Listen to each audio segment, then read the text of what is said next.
اعوذ باللہ من الشیطان الرجیم، بسم اللہ الرحمن الرحیم۔ سورۃ البقرہ آیت نمبر 26، تفسیر ابن کثیر۔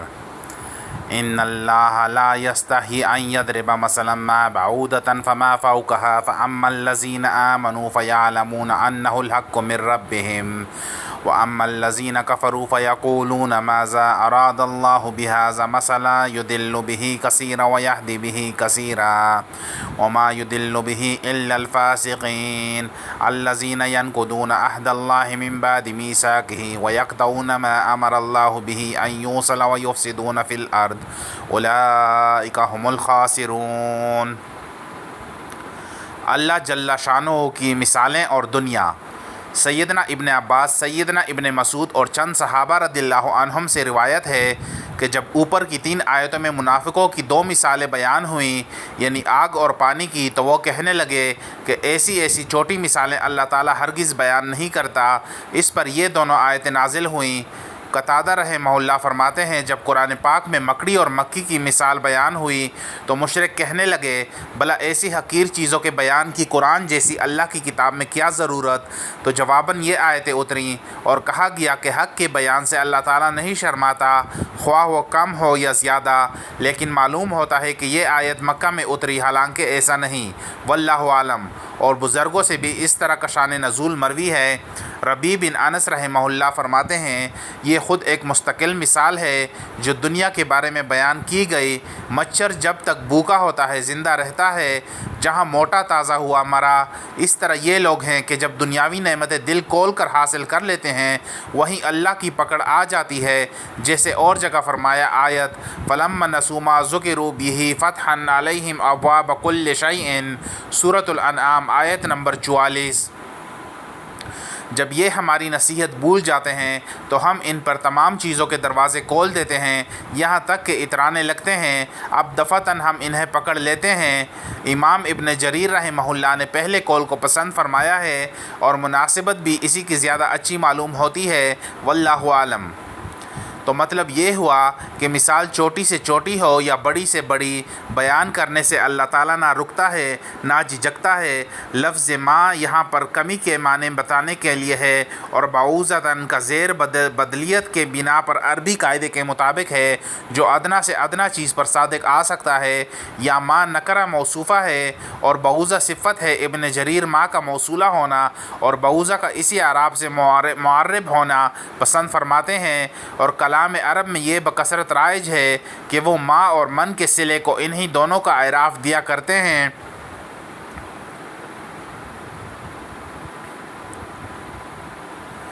اس لیے کہ کبھی یہ نکرہ ہوتے ہیں اور کبھی معرفہ، جیسے سیدنا حسان بن ثابت رضی اللہ عنہ کے شعروں میں ہے یکفیٰ بنا فضلاً علی من غیرنا حب النبی محمد ایان ایانا۔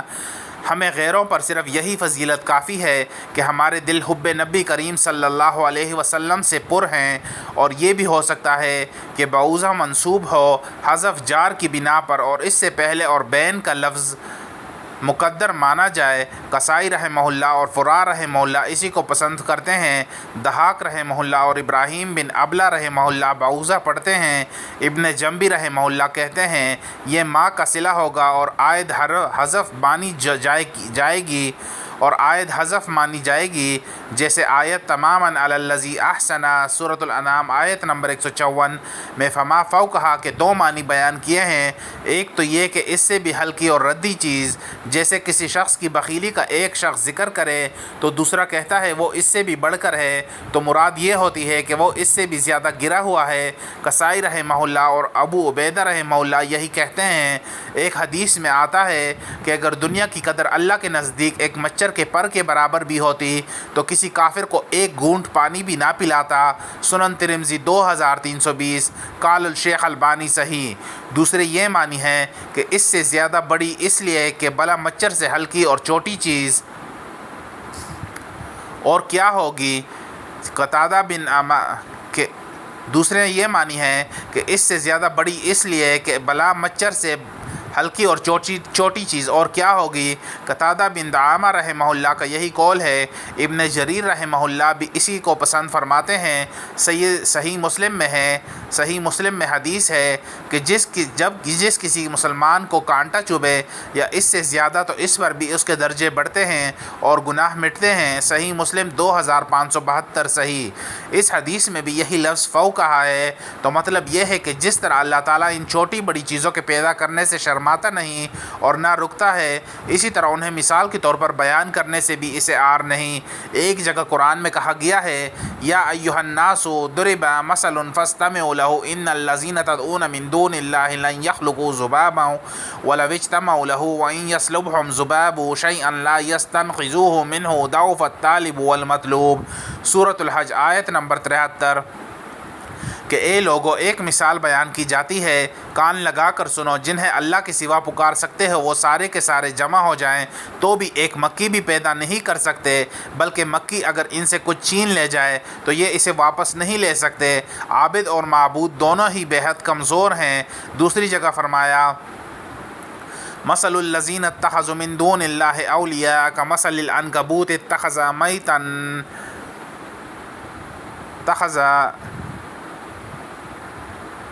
وَإِنَّ أَوْهَنَ الْبُيُوتِ لَبَيْتُ الْعَنْكَبُوتِ لَوْ كَانُوا يَعْلَمُونَ۔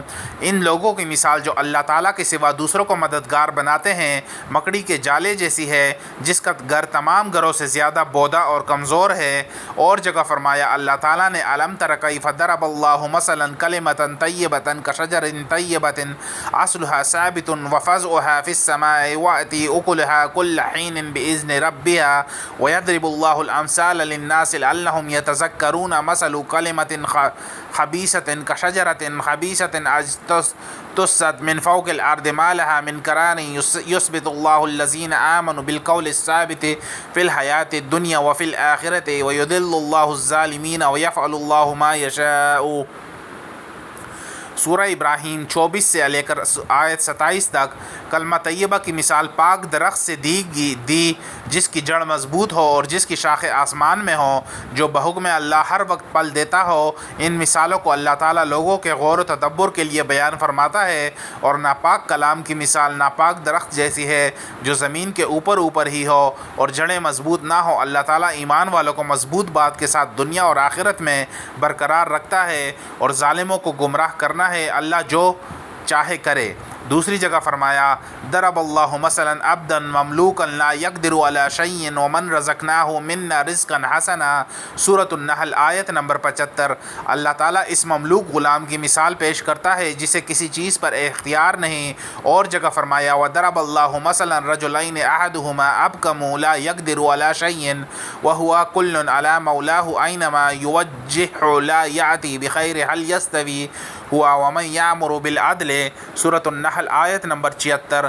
دو شخصوں کی مثال اللہ تعالیٰ بیان فرماتا ہے جن میں سے ایک تو گونگا اور بالکل گرا پڑا ہے، بے طاقت ہے، اور اب جو اپنے آقا پر بوجھ ہے جہاں جائے برائی ہی لے کر آئے، اور دوسرا وہ جو عدل و حق کا حکم کرے۔ کیا یہ دونوں برابر ہو سکتے ہیں؟ دوسری جگہ ہے، ضرب لکم مثلا من انفسکم هل لکم مما ملکت ایمانکم من شرکاء فیما رزقناکم۔ سورۃ الروم آیت نمبر 28۔ اللہ تعالیٰ تمہارے لیے خود مختاری مثال بیان فرماتا ہے، کیا تم اپنی چیزوں میں اپنے غلاموں کو بھی اپنا شریک اور برابر کا حصہ دار سمجھتے ہو؟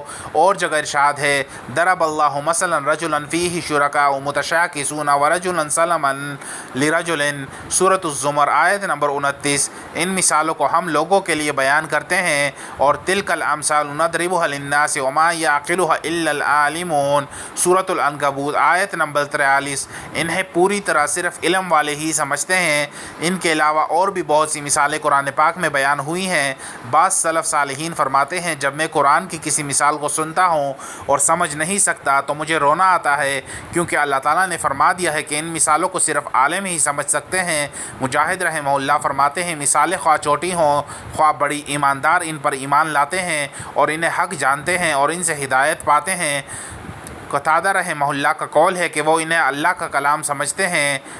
انا کی ضمیر کا مرجع مثال ہے، یعنی مومن اس مثال کو اللہ کی جانب سے اور حق سمجھتے ہیں، اور کافر باتیں بناتے ہیں، جیسے سورۃ المدثر میں آیت وما جعلنا اصحاب النار الا ملیکا، سورۃ المدثر آیت نمبر 31۔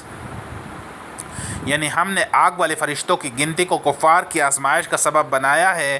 اہل کتاب یقین کرتے ہیں اور ایماندار ایمان میں بڑھ جاتے ہیں، ان دونوں جماعتوں کو کوئی شک نہیں رہتا، لیکن بیمار دل اور کفار کہہ اٹھتے ہیں کہ اس مثال سے کیا مراد؟ اس طرح اللہ تعالیٰ جسے چاہتا ہے گمراہ کرتا ہے اور جسے چاہتا ہے ہدایت دیتا ہے۔ تیرے رب کے لشکروں کو اس کے سوا کوئی نہیں جانتا۔ یہاں بھی اسی ہدایت و ضلالت کو بیان کیا۔ ایک ہی مثال کے دو رد عمل کیوں؟ صحابہ کرام رضی اللہ عنہم سے مروی ہے کہ اس سے گمراہ منافق ہوتے ہیں اور مومن راہ پاتے ہیں، گمراہ اپنی گمراہی میں بڑھ جاتے ہیں، کیونکہ اس مثال کے درست اور صحیح ہونے کا علم ہونے کے باوجود اسے جھٹلاتے ہیں، اور مومن اقرار کر کے ہدایت و ایمان کو بڑھا لیتے ہیں۔ فاسقین سے مراد منافق ہیں۔ بعض نے کہا ہے کافر مراد ہیں جو پہچانتے ہیں اور انکار کرتے ہیں، ساتھ کہتے ہیں مراد خوارج ہیں۔ اگر اس قول کی سند سیدنا سعد بن ابی وقاص رضی اللہ عنہ تک صحیح ہو تو مطلب یہ ہوگا کہ ایک تفسیر مانوی ہے، اس سے مراد خوارج نہیں ہے، بلکہ یہ ہے کہ یہ فرقہ بھی فاسقوں میں داخل ہے جنہوں نے نہروان اور میں سیدنا علی رضی اللہ عنہ پر چڑھائی کی تھی، تو یہ لوگ گو نزول آیت کے وقت موجود نہ تھے، لیکن اپنے بدترین وصف کی وجہ سے مانن فاسقوں میں داخل ہیں۔ انہیں خارجی اس لیے کہا گیا ہے کہ امام کی اطاعت سے نکل گئے تھے اور شریعت اسلام کی پابندی سے آزاد ہو گئے تھے۔ لغت میں فاسق کہتے ہیں اطاعت اور فرما برداری سے نکل جانے کو۔ جب چلکا ہٹا کر خوشہ نکلتا ہے تو عرب کہتے ہیں فسقت۔ چوہے کو بھی فوسقہ کہتے ہیں کیونکہ وہ اپنے بل سے نکل کر فساد کرتا ہے۔ صحیحین کی حدیث ہے رسول اللہ صلی اللہ علیہ وسلم نے فرمایا 5 جانور فاسق ہیں، حرم میں اور حرم سے باہر کے قتل کر دیے جائیں اور حرم سے باہر قتل کر دیے جائیں، کوا، چیل، بچھو، چوہا اور کالا کتا۔ صحیح بخاری 3314 صحیح۔ پس لفظ فاسق کافر کو اور ہر نافرمان کو شامل ہے، لیکن کافر فسق زیادہ سخت اور زیادہ برا ہے، اور آیت میں مراد فاسق سے کافر ہے۔ واللہ عالم۔ اس کی بڑی دلیل یہ ہے کہ بعد میں ان کا وصف یہ بیان فرمایا ہے کہ وہ اللہ تعالیٰ کا عہد توڑتے ہیں، اس کے فرمان کاٹتے ہیں اور زمین میں فساد پھیلاتے ہیں، اور یہ سب اوصاف کفار کے ہیں۔ مومنوں کے اوصاف تو اس کے برخلاف ہوتے ہیں، جیسے سورۃ الرعد میں بیان ہے کہ آیت فَمَن يَعْلَمُ أَنَّمَا أُنزِلَ إِلَيْكَ مِن رَّبِّكَ الْحَقُّ كَمَنْ هُوَ انما يتذكر اولو الالباب الذين يوفون بعهد الله ولا ينقضون الميثاق والذين يصلون ما امر الله به ان يوصل ويخشون ربهم ويخافون سوء الحساب، سورۃ الرعد آیت نمبر 19 سے 21۔ کیا پس وہ شخص جو جانتا ہے کہ جو کچھ تیرے رب کی طرف سے تجھ پر اترا وہ حق ہے، کیا اس شخص جیسا ہو سکتا ہے جو اندھا ہو؟ نصیحت تو صرف عقل مند حاصل کرتے ہیں جو اللہ کے وعدوں کو پورا کرتے ہیں اور میثاق نہیں توڑتے، اور اللہ تعالیٰ نے جن کاموں کے جوڑنے کا حکم دیا ہے انہیں جوڑتے ہیں، اپنے رب سے ڈرتے رہتے ہیں اور حساب کی برائی سے کامتے رہتے ہیں۔ آگے چل کر فرمایا والذین صبروا ابتغاء وجہ ربہم واقاموا الصلاۃ وانفقوا مما رزقناہم سرا وعلانیۃ ویدرؤون بالحسنۃ السیئۃ اولئک لہم عقبی الدار جنات عدن یدخلونہا ومن صلح من آبائہم وازواجہم وذریاتہم والملائکۃ یدخلون علیہم من کل باب سلام علیکم بما صبرتم فنعم عقبی الدار والذین ینقضون عہد اللہ من بعد میثاقہ ویقطعون ما امر اللہ بہ ان یوصل ویفسدون يفسدون في الأرض أولئك لهم اللعنة ولهم سوء الدار۔ سورۃ الرعد آیت نمبر 22 سے 25۔ جو لوگ اللہ کے عہد کو اس کی مضبوطی کے بعد توڑ دیں اور جس چیز کو ملانے کا اللہ کا حکم ہو وہ اسے نہ ملائیں اور زمین میں فساد پھیلائیں، ان کے لیے لعنتیں ہیں اور ان کے لیے برا گھر ہے۔ یہاں عہد سے مراد وہ وصیت ہے جو اللہ تعالیٰ نے بندوں کو کی تھی، جو اس کے تمام احکام بجا لانے اور تمام نافرمانیوں سے بچنے پر مشتمل ہے۔ اس کا توڑ دینا، اس پر عمل نہ کرنا ہے۔ بعض کہتے ہیں عہد توڑنے والے اہل کتاب کے کافر اور ان کے منافق ہیں، اور عہد وہ ہے جو ان سے تورات میں لیا گیا تھا کہ وہ اس کی تمام باتوں پر عمل کریں اور محمد صلی اللہ علیہ وسلم کی اتباع کریں۔ جب بھی آپ صلی اللہ علیہ وسلم تشریف لے آئیں، آپ صلی اللہ علیہ وسلم کی نبوت کا اقرار کریں اور جو کچھ آپ صلی اللہ علیہ وسلم اللہ کی جانب سے لے کر آئیں اس کی تصدیق کریں۔ اور اس عہد کو توڑ دینا یہ ہے کہ انہوں نے آپ صلی اللہ علیہ وسلم کی نبوت کا علم ہونے کے باوجود الٹا اطاعت سے انکار کر دیا اور باوجود عہد کا علم ہونے کے اسے چھپایا، دنیاوی مصلحتوں کی بنا پر اس کا الٹ کیا۔ امام ابن جریر رحمہ اللہ اس قول کو پسند کرتے ہیں اور مقاتل بن حیان رحمہ اللہ کا بھی یہی قول ہے۔ بعض کہتے ہیں کہ اس سے مراد کوئی خاص جماعت نہیں بلکہ شک و کفر و نفاق والے سب کے سب مراد ہیں۔ عہد سے مراد توحید اور نبی کریم صلی اللہ علیہ وسلم کی نبوت کا اقرار کرانا ہے، جن کی دلیل میں کھلی ہوئی نشانیاں اور بڑے بڑے معجزے موجود ہیں، اور اس عہد کو توڑ دینا توحید و سنت سے منہ موڑنا اور انکار کرنا ہے۔ یہ قول اچھا ہے۔ زمخشری رحمہ اللہ کا میلان بھی اسی طرح ہے۔ وہ کہتے ہیں عہد سے مراد اللہ تعالیٰ کی توحید ماننے کا اقرار ہے جو فطرت انسان میں داخل ہونے کے علاوہ روز میثاق بھی منوایا گیا ہے۔ فرمایا گیا تھا کہ آیت وَإِذْ أَخَذَ رَبُّكَ مِن بَنِي آدَمَ مِن ظُهُورِهِمْ ذُرِّيَّتِهِمْ وَأَشْهَدَهُمْ عَلَىٰ أَنفُسِهِمْ أَلَسْتُ بِرَبِّكُمْ قَالُوا بَلَىٰ شَهِدْنَا۔ سورۃ الاعراف 172۔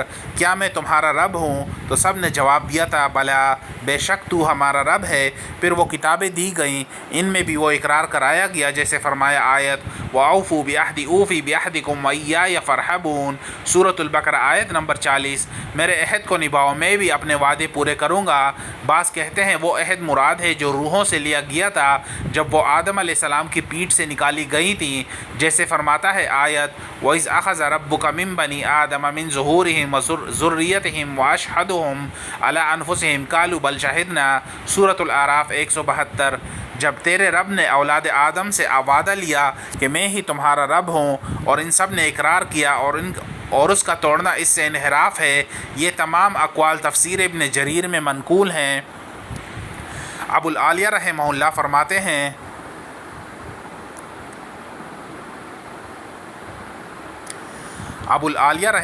فرماتے ہیں عہد اللہ کا توڑنا منافقوں کا کام ہے جن میں یہ 6 خصلتیں ہوتی ہیں: بات کرنے میں جھوٹ بولنا، وعدہ خلافی کرنا، امانت میں خیانت کرنا، اللہ کے عہد کو مضبوطی کے بعد توڑ دینا، اللہ تعالیٰ نے جن رشتوں کے ملانے کا حکم دیا ہے انہیں نہ ملانا، زمین میں فساد پھیلانا۔ یہ 6 خصلتیں ان کی اس وقت ظاہر ہوتی ہیں جب ان کا غلبہ ہو، اور جب وہ مغلوب ہوتے ہیں تو 3 اگلے کام کرتے ہیں۔ صدر رحمہ اللہ فرماتے ہیں قرآن کے احکام کو پڑھنا، جاننا، سچ کہنا، پھر نہ ماننا بھی عہد کو توڑنا تھا۔ اللہ تعالیٰ نے جن کاموں کے جوڑنے کا حکم دیا ہے ان سے مراد صلہ رحمی کرنا، قرابت کے حقوق ادا کرنا وغیرہ ہے، جیسے اور جگہ قرآن مجید میں ہے آیت فَهَلْ عَصَيْتُمْ إِن تَوَلَّيْتُمْ أَن تُفْسِدُوا فِي الْأَرْضِ وَتُقَطِّعُوا أَرْحَامَكُمْ۔ سورہ محمد آیت نمبر 22۔ قریب ہے کہ اگر تم لوٹو تو زمین میں فساد کرو اور رشتے ناطے توڑ دو۔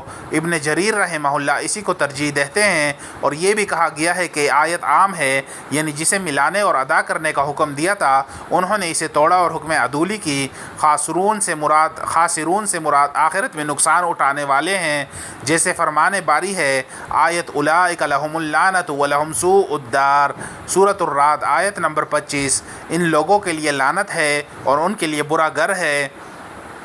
سیدنا ابن عباس رضی اللہ عنہما کا فرمان ہے کہ اہل اسلام کے سوا جہاں دوسروں کے لیے یہ لفظ آیا ہے وہاں مراد گناہگار ہیں۔ خاسرون جمع ہے خاسر کی، چونکہ ان لوگوں نے نفسیاتی خواہشوں اور دینوی لذتوں میں پڑھ کر رحمت اللہ سے علیحدگی کر لی۔ اس لیے انہیں نقصان یافتہ کہا گیا، جیسے وہ شخص جسے اپنی تجارت میں گھاٹا آئے، اسی طرح یہ کافر و منافق ہیں۔ یعنی قیامت والے دن جب رحم و کرم کی بہت ہی حاجت ہوگی، اس دن رحمت الہی سے محروم رہ جائیں گے۔ واللہ عالم۔